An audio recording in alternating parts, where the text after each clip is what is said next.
Resilience is innate. We have been resilient since we were younger, from going to the park and falling down in slides and getting back up, all the way to, facing rejection because we wanted that job and they said no, or you ran for the bus in London and they shut the doors and they carried on. Whatever it might be, we are resilient. We need to stop thinking that we're not and it's something that only some of us have.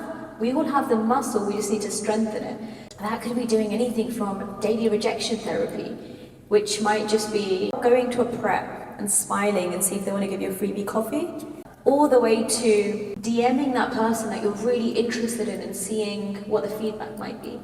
A lot of resilience is built outside of the boardroom, outside of the business world, and then you carry those same skills on. I'm very resilient, but there are also times where you're feeling a bit low and you feel like, hey, I think maybe I've hit the wall of resilience, or maybe I'm just not good enough, or you start comparing yourselves. And so a lot of my resilience is built outside of business. Learn how to cook. That's what happens when you're in your 30s. You realize that you have to cook to actually feed yourself. I started nourishing myself, and I'm now an okay cook, but I wasn't a great cook by any means.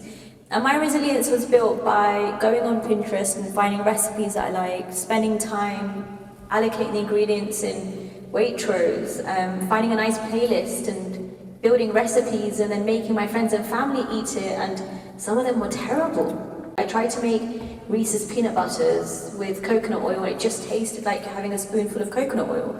Terrible.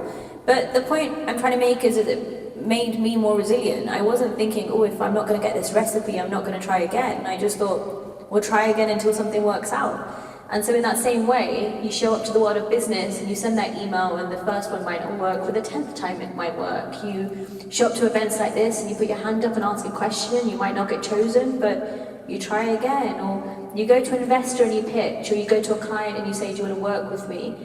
And so a lot of the time it's a numbers game to some extent, but it's also the celebration of you're building the resilience muscle by knowing that you've tried. And your measure of success might not be 100% of what you wanted, but as long as it meets 30%, 50%, I think we're good to go.